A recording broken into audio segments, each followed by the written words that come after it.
Nuances culturelles, un podcast de Louvre-Lens-Vallée. Bonjour, je suis Fiona Coco et vous écoutez Nuances culturelles, un podcast de Louvre-Lens-Vallée. Aujourd'hui, on reçoit Eric Newton, fondateur de We Are. Ensemble, on a parlé de créativité, de rayonnement culturel et d'industrialisation. Cet épisode a été enregistré à distance. Bonne écoute! Bonjour Monsieur Newton, merci d'avoir accepté d'être avec nous aujourd'hui. Bonjour. On a une question phare dans Nuances culturelles qui est « Quelle est votre Madeleine de Proust ?» Oh là là, j'en ai plein de Madeleine de Proust. J'en ai plein. Mes Madeleine de Proust sont plutôt dans le secteur musical. Là, j'ai des morceaux de musique qui m'évoquent plein de choses et je remonte comme ça dans certains moments de vie avec de la musique. Génial. Avant de vraiment rentrer dans le vif du sujet du podcast, je voulais vous présenter rapidement. Donc, vous êtes un ancien communicant qui s'est tourné ensuite vers les industries culturelles et créatives, qu'on appellera ICC, et notamment dans le divertissement à la télé. Puis après, vous avez fondé We Are, d'abord à Paris, puis à Lille. Donc, c'est l'une des raisons pour lesquelles on se parle aujourd'hui, parce que We Are fait partie des industries culturelles et créatives, est un acteur majeur depuis quelques années. Est-ce qu'il y a des choses que j'aurais oublié de citer dans cette description ? Non, je pense que vous avez résumé parfaitement 25 ou 30 ans de vie professionnelle. J'ai commencé effectivement dans la communication, dans la publicité pendant 15 ans, publicité qui fait partie des ICC. J'ai pas travaillé d'abord dans la publicité, puis ensuite dans les ICC. Les ICC intègrent la communication, les médias de la publicité, voilà, et de l'information. Ensuite, j'ai travaillé effectivement dans l'audiovisuel, dans la télévision, et puis ensuite j'ai créé We Are, qui a pour but de partir de ces métiers de création, de l'acte de création, pour l'étendre à l'ensemble des secteurs, en se disant que ce sujet de création est un acte fondateur pour beaucoup d'entreprises, si ce n'est la plupart des organisations. Alors justement, qu'est-ce que la création pour vous ? Parce que je sais que c'est une notion qui vous est chère. La création, pour moi, c'est quelque chose de très simple. C'est partir d'une feuille blanche et par un acte d'énergie, créer quelque chose, quel que soit ce quelque chose. Alors dans le milieu artistique, on peut créer à partir d'une feuille blanche un roman, une pièce de théâtre, un film, une peinture, enfin ce qu'on veut. Ça peut être un acte créatif, ça peut être un acte entrepreneurial. La création, c'est aussi ça. D'ailleurs, on dit on crée une entreprise, on crée un projet. Donc, l'acte de création, il est aussi entrepreneurial. Il est évidemment intellectuel. Et puis, il peut être manuel parce que l'acte de création, ça peut être aussi grâce à ses mains de créer un objet, un tissu, que sais-je. Donc, c'est tout ce qui fait que on part d'une feuille blanche et qu'on construit quelque chose. Et moi, je vais même l'étendre à un acte de création industrielle. Pour moi, Steve Jobs ou Elon Musk, ce sont des créateurs. C'est des gens qui créent. Après, je ne rentre pas dans les débats de personnes, mais ce sont des gens qui créent quelque chose qui n'existe pas. Et créer quelque chose qui n'existe pas par un acte d'énergie, c'est ça la création, pour moi. Est-ce que selon vous, la création se fait uniquement par l'entrepreneuriat ? Parce que je sais que vous êtes un fervent défenseur de l'entrepreneuriat pour des questions de liberté, d'autonomie. Pour le coup, je le vois plus très personnellement dans peut-être éventuellement une création d'association. Pourquoi se diriger vers une entreprise qui demande de la rentabilité ? Alors déjà, il n'y a pas que ça. La création n'est pas liée qu'à l'entrepreneuriat. Moi, c'est mon prisme parce qu'il faut bien choisir ses combats et moi, c'est le mien. Ça ne veut pas dire que c'est un combat exclusif et que toute création doit être économique ou en tout cas avoir une rentabilité ou que sais-je. En revanche, opposer création, quelle qu'elle soit, et rentabilité ou économie, me semble être une hérésie. Il ne faut pas l'opposer, ça ne veut pas dire que c'est systématique. Ça ne veut pas dire que systématiquement, dans toute création, il doit y avoir une valeur économique créée. Ça veut dire en revanche que l'opposer comme étant quelque chose qui ne peut pas en avoir ou qui ne doit pas en avoir, me semble pas être tout à fait juste. Et c'est un prisme à tous qui est souvent français. Vous vous apercevez d'ailleurs que dans d'autres pays, on oppose assez rarement la création et l'économie. D'ailleurs, il y a un petit paradoxe, c'est on parle d'industrie créative. Donc, dans l'industrie créative, il y a deux mots. Il y a le mot créative et puis il y a le mot industrie. Et dans le mot industrie, évidemment, derrière, on se structure comme une industrie, comme une filière industrielle. Ça ne veut pas dire que les tailles des boîtes vont être énormes, que les rentabilités vont être incroyables. Ça ne veut pas dire ça. Ça veut dire simplement que l'entreprise n'est pas opposée et ne doit pas être opposée à l'acte de création. Et que l'acte de création, pour moi, il est consubstantiel de l'entrepreneuriat. Tout entrepreneur a, au début de son aventure, un acte de création. Ça ne veut pas dire que toute création est entrepreneuriale. Alors, on parle justement d'industrie culturelle et créative. On a parlé de la notion d'industrie, de la notion de créativité. Maintenant, on va peut-être s'attaquer un peu plus à la notion de culturel. Qu'est-ce qui, selon vous, fait culture ? Et dans ces cas-là, quel est le lien entre la culture et les industries culturelles et créatives? Bah, d'abord, la culture, c'est pas un domaine réservé. Enfin, encore une fois, je suis pas quelqu'un qui oppose des choses. Je déteste les oppositions.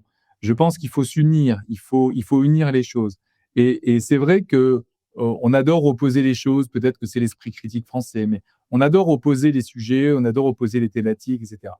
Moi, j'oppose pas culture, et industrie créative et culturelle. En revanche, la culture, pour moi, elle appartient à tout le monde. C'est pas un petit groupe de personnes qui décident ce qui est culturel et ce qui l'est pas. Moi, j'ai une culture populaire, pop culture. Les Anglais, ils disent ça, ils disent pop culture.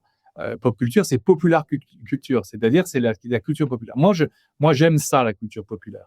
Et la culture populaire, c'est l'idée que on vit avec son époque et on doit s'inscrire, le fait culturel s'inscrit dans la définition d'une époque.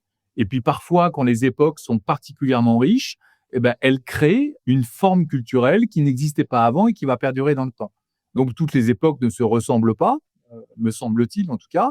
Mais en revanche, on vit dans une époque où tout, aujourd'hui, dans la musique, dans le cinéma, dans tout ce qui fait culture, bah, participe à ce sujet-là. Après, moi, je suis pas de ceux qui disent ça c'est culturel, ça l'est pas.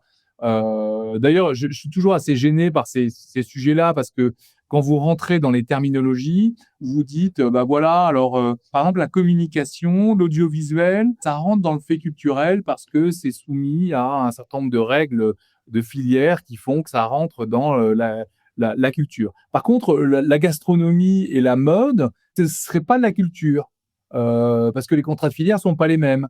Bah non, enfin, moi en tout cas, je suis pas d'accord. Monsieur Saint-Laurent ou Christian Lacroix ou Yannick Aleno ou Bocuse apportent au fait culturel, évidemment, et ont sans doute plus apporté que certains producteurs de télévision en France. Voilà. Donc voilà, c'est moi mon sujet, il est large sur ce principe-là. Alors, vous dites que la culture est un bien commun et qu'elle appartient donc à tout le monde. Est-ce que dans ces cas-là, elle peut être industrialisée justement? Est-ce que c'est pas un petit peu, même si vous n'aimez pas les oppositions, est-ce que c'est pas un petit peu contradictoire de vouloir industrialiser un patrimoine, une culture? Parce que la culture, c'est, à la fois ce qui fait la culture d'un pays, mais aussi la culture à travers les différents, voilà, les différents arts, comme vous venez de citer. Donc est-ce que c'est pas un petit peu contradictoire de vouloir industrialiser la culture? Mais d'abord, j'ai pas dit qu'il fallait industrialiser la culture. Je dis qu'on parle d'industrie créative. Moi, d'ailleurs, c'est pas moi qui ai inventé ce mot-là. Ah non, bien sûr, c'était pas pour vous, c'était plus une question plus large. Non, mais vous voyez, on parle d'industrie créative. Moi, je considère qu'à partir du moment où on parle d'industrie créative, on parle donc de deux sujets. On parle d'un sujet de création et on parle d'un sujet de structurer des filières et des industries permettant de donner accès à ces sujets-là. Si vous, demain, vous voulez faire du cinéma, et Dieu merci, en France, on fait très bien du cinéma, et on fait très bien du cinéma parce qu'on a construit une filière de cinéma. On a donc industrialisé le fait de faire du cinéma. Ça veut pas, c'est pas négatif. Ça veut dire simplement qu'on a créé des outils, on a créé des structures, je pense au CNC, mais à d'autres structures fiscales, etc., permettant de financer des films. On a structuré des filières, on a construit des studios, on a, etc., etc. On a construit des écoles, etc. Donc c'est ça, industrialiser, c'est ça. C'est créer les conditions du développement de la culture et du développement de la création. Et ce qu'on fait dans le cinéma, on l'a fait, Louis XIV, à son époque, a structuré une filière du savoir-faire français, à l'époque de la Magnificence. Et on a construit avec Colbert, on a construit une structure, une industrialisation permettant des manufactures, permettant de développer un savoir-faire manuel dans la céramique, dans les arts manuels, dans le textile, etc.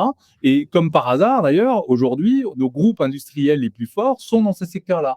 Parce qu'à un moment, on a industrialisé, c'est-à-dire qu'on a construit les conditions de l'existence de ces filières-là. Donc, industrialiser, c'est pas un gros mot pour moi, hein. C'est créer les conditions de. Et il vaut mieux un pays qui crée les conditions de sa création et de sa culture qu'un pays qui s'en fiche et qui, du coup, l'industrialise pas. Oui, donc pour vous, en effet, l'industrialisation, c'est vraiment pour structurer les secteurs. Alors est-ce que dans ces cas-là, ça laisse autant de liberté et de créativité qui est justement, liée, très, très fort avec la création? mais chacun fait ce qu'il veut. Enfin, on est libre. D'ailleurs, on est de plus en plus libre. On peut être de tout temps tout seul dans son atelier pour peindre. On peut être tout seul à faire des photos. On peut être tout seul aujourd'hui en plus à produire un album. On peut être tout seul à faire un film, comme on peut être 200 personnes à faire le sujet. Enfin, chacun est libre de créer. Et je crois d'ailleurs que le ministère de la Culture vient de lancer une démarche pour accompagner justement la liberté de création. Donc la liberté de création, elle appartient à chacun.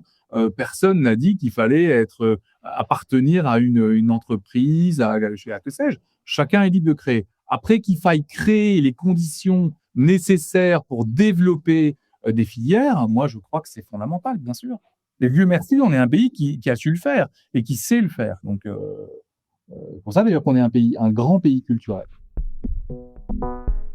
Vous avez anticipé vos prochaines questions parce que vous avez dit vouloir faire de la création et de l'innovation une stratégie globale pour faire rayonner la France. Donc, vous venez un petit peu d'y répondre, mais si vous pouvez peut-être un peu plus détailler, est-ce que vous pensez que la France, en tant que pays et puissance, réussisse à se différencier par la culture et le secteur culturel? Et est-ce que la culture peut créer de l'économie, même si on sait qu'on a déjà un petit peu la réponse à cette question? Oui, la France est un grand pays culturel, c'est une évidence. Oui, c'est une différenciation incroyable. Vous savez, l'autre jour, j'écoutais un influenceur chinois qui disait, je cite ses propos, hein, il disait battre les Américains, c'est facile. Aujourd'hui, pour nous, Chinois, c'est assez facile. C'est de la tech. Bon, ça, la tech, on sait faire. On a des ingénieurs, on a des capacités de production, on a des usines, on maîtrise à peu près tous les sujets. Battre les États-Unis, ça va être assez simple. C'est même quasiment déjà fait. Battre la France, c'est vachement plus compliqué. Parce que vous savez créer le désir, vous savez raconter des histoires, vous avez développé en fait un narratif, une capacité de création qui est hors norme. Et donc, c'est beaucoup plus difficile d'aller sur votre terrain. Moi, j'ai trouvé cette phrase intéressante, ce propos intéressant, parce que moi, je le pense. Je pense qu'on est un grand pays culturel, on est un grand pays qui maîtrise ce fait-là. Et voilà. Après, une fois qu'on a dit ça, il faut faire hyper gaffe, parce que ça va très vite et il ne faut pas s'endormir sur ses lauriers. Donc, il faut bien sûr se dire, on a la chance d'avoir des dizaines de générations qui ont travaillé avant nous pour construire ça. Il faut que nous, maintenant, on continue à développer ces sujets-là dans la musique, dans le cinéma, dans la mode, dans les jeux vidéo, dans les arts graphiques, etc. Donc, on a un enjeu extrêmement important. Et après, moi, je pense que, évidemment, comme on a cet enjeu-là et que on sait bien faire ça, il faut encore plus structurer les filières, justement, pour se donner les moyens de continuer à performer dans ce secteur-là. Alors, vous rapportiez les propos de cet influenceur chinois sur le fait que nous, en tant que Français et en tant que puissance française, on réussit à créer le désir. Alors, on réussit à créer le désir parce qu'on raconte des histoires, donc ce sont des œuvres culturelles. Selon vous, quelle est la différence entre un produit culturel et une œuvre culturelle? Je vois pas trop la différence. Alors oui, je comprends ce que vous me dites sur l'œuvre et le produit. Bon, mais c'est de la pour moi, excusez-moi, mais c'est de la terminologie. C'est-à-dire que un film, c'est un produit et c'est une œuvre. Un jeu vidéo, c'est un produit, c'est une œuvre. Un disque, un disque matérialisé ou non, c'est un produit et c'est une œuvre. Un drapé ou un patron de chez Dior, c'est un produit et d'une certaine manière, ça peut être une œuvre. Donc, je vois pas trop la différence. Je ne comprends pas, si vous voulez, je vois bien là où vous voulez m'emmener. Je ne comprends pas, mais je vous assure, c'est sérieux. Je comprends pas l'opposition systématique que l'on fait avec cette volonté de supprimer tout rapport entre la culture et le monde économique. Alors, je conçois évidemment que toute œuvre n'a pas une vocation économique. Et l'art est gratuit et l'acte artistique doit être gratuit, en tant qu'acte en tout cas. Je le comprends très bien et je le partage. Mais je n'oppose pas pour autant le monde économique au monde créatif et culturel. Parce que je pense qu'au contraire, ils doivent travailler ensemble. Et plus ils travailleront ensemble, plus on arrivera à développer nos sujets. Il me semble en tout cas que Louis II de Bavière organisait des concerts privés et que certains grands mécènes ont permis à des peintres, à des artistes musicaux, etc., d'émerger. Donc, je ne comprends pas cette opposition systématique. Il me semble aujourd'hui que François Pinault ou Bernard Arnault, avec leur fondation, font beaucoup pour l'art contemporain, et c'est très bien tout ça. C'est formidable. Je pense qu'il y a des tas d'entreprises, des banques notamment aujourd'hui, qui financent le cinéma français. C'est super. Donc je ne comprends pas cette opposition. C'est vrai que c'est une opposition, C'est très française. oui, c'est très français. En effet, les anglo-saxons sont beaucoup plus ouverts, sur la notion d'économie culturelle, justement. Après, c'est pour ça que les industries culturelles et créatives ont vu le jour, voilà, dans les années 2010, au début des années 2010. C'est une notion qui a été beaucoup décriée, justement. Alors nous, que ce soit vous ou Louvre-Lens-Vallée, nous faisons partie des industries culturelles et créatives, donc nous croyons au fait que la culture peut être économique et que les entreprises et l'entrepreneuriat ont leur place dans le secteur culturel. Est-ce que vous pensez justement que l'entrepreneuriat est compatible avec tout le secteur culturel, avec tout type d'art, à toute époque? Enfin, un galeriste, c'est un entrepreneur, non?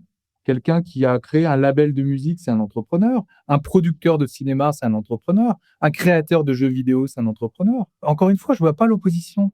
Je pense qu'au contraire, derrière tout créateur, il y a un entrepreneur. Demandez à n'importe quel artiste, qu'il soit photographe ou peintre, si le galeriste qui l'accompagne ne crée pas justement les conditions de sa capacité à pouvoir développer une œuvre durant toute sa vie. Demandez à un artiste musical si le travail avec son directeur artistique ou son label n'est pas important. Demandez à un réalisateur s'il arrive à travailler dans un producteur de cinéma, etc., etc.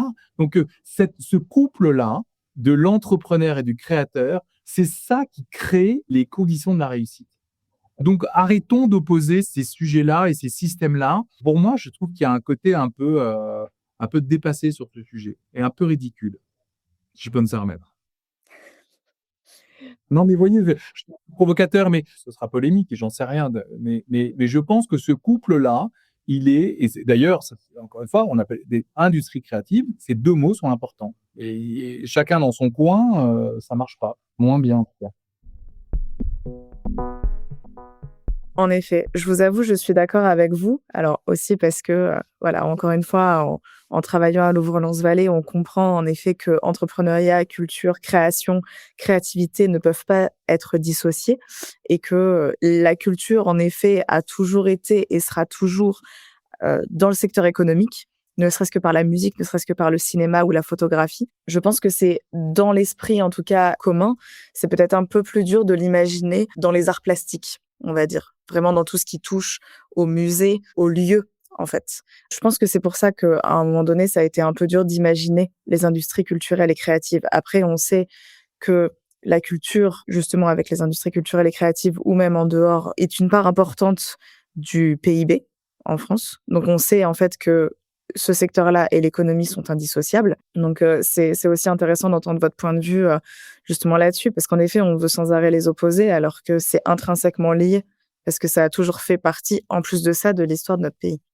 Bah oui, et puis, je sais pas, le Guggenheim, c'est pas bien?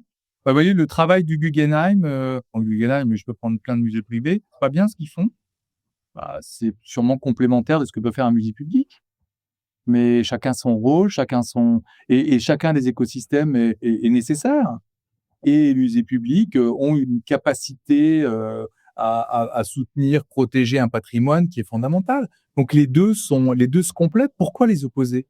Je comprends pas. Parce qu'on est toujours dans un esprit de contradiction. Ouais, mais à un moment, faut arrêter de se tirer des balles dans le pied. C'est-à-dire que qu'on soit dans la contradiction intellectuelle, pourquoi pas, c'est agréable, c'est sympa. Mais encore une fois, quand on parle d'enjeux, parce qu'aujourd'hui, il y a des enjeux quand même importants sur ces sujets de création et de culture, et que il faut pas qu'on se tire des balles dans le pied, nous-mêmes, en tout cas en France. Vous voyez, il faut au contraire, que la voie, elle est dans la complémentarité, elle est dans l'union, elle est dans le fait d'arrêter de s'opposer nous-mêmes entre nous, vous voyez? Qu'on s'oppose ou qu'on soit en contradiction avec d'autres, parce qu'encore une fois, c'est une défense de notre manière culturelle d'être et de vivre. Il faut le défendre, mais passer notre vie en France à s'opposer les uns aux autres, ça amène à rien, hein, si ce n'est à faire plaisir à ceux qui sont contre nous. Je pense surtout aussi que la notion de, culture versus, industrie créative et culturelle vient de la culture élitiste. Voilà, cette culture qui n'est pas faite pour tout le monde, qui est faite pour une certaine partie de la population, alors que justement les industries culturelles et créatives visent à rassembler et à être complémentaires et aussi permettre à chaque structure, à chacun, chacune, même en tant qu'entrepreneur, en tant que voilà, en tant qu'organisation, de trouver sa place justement et de parler à tout le monde ou du moins à chaque cible précisément pour que, à la fois on réussisse à trouver notre place et que les personnes qui nous suivent, qui aiment ce qu'on fait, trouvent justement ce qui leur correspond. Oui, mais encore une fois, moi je vous dis, moi je défends l'idée d'une culture populaire. Voilà, la culture, ça appartient à tout le monde. C'est pas des gens qui décident que ça c'est de la culture et ça en est pas. Alors après, il peut y avoir des choses bien, des choses pas bien. Il y a des choses qui résistent au temps et d'autres choses qui résistent pas. Mais ce que je veux dire, c'est que il y avait une signature, moi ancien publicitaire de la SNCF, qui était le progrès ne vaut que s'il est partagé par tous. Moi je dirais la culture ne vaut que si elle est partagée par tous. Voilà. C'est un joli mot de fin. On termine toujours par une question phare. Si vous étiez un type d'art, lequel seriez-vous ? La musique, je vous l'ai dit, moi je suis un passionné de musique, donc je serais quelque chose dans la musique. Peut-être un style de musique en particulier ? Qui est très éclectique. Je peux écouter du jazz, de la musique classique, de la pop musique, du rock, enfin plein de choses. J'aime beaucoup de choses. J'aime quand c'est bien fait. Voilà. Eh bien, merci beaucoup, Monsieur Newton, d'avoir participé à ce podcast. Merci à vous. Merci pour votre écoute. Cet épisode est rendu possible grâce à Studio Flamboyance. À l'écriture, Fiona Coco et Vincent Gariazzo. À la musique, Thierry Mbaye. Merci à toute l'équipe de Louvre-Lens-Vallée, Margherita Balzerani, Olivier Secotti, Vincent Gariazzo, Thierry Mbaye, Sarah Bellil, Charlotte Sautière, Marion Lefebvre, Mathilde Benatti, Scott Froidevaux, Léo Sprimont, Pauline Montuy et Fiona Coco. Merci à nos membres fondateurs, la communauté d'agglomération Lens-les-Vins, la région Hauts-de-France, l'Université d'Artois, la Chambre de commerce et d'industrie de la région Hauts-de-France, la Chambre de métiers et d'artisanat des Hauts-de-France et le musée du Louvre-Lens. On se retrouve le 30 juin pour le prochain épisode.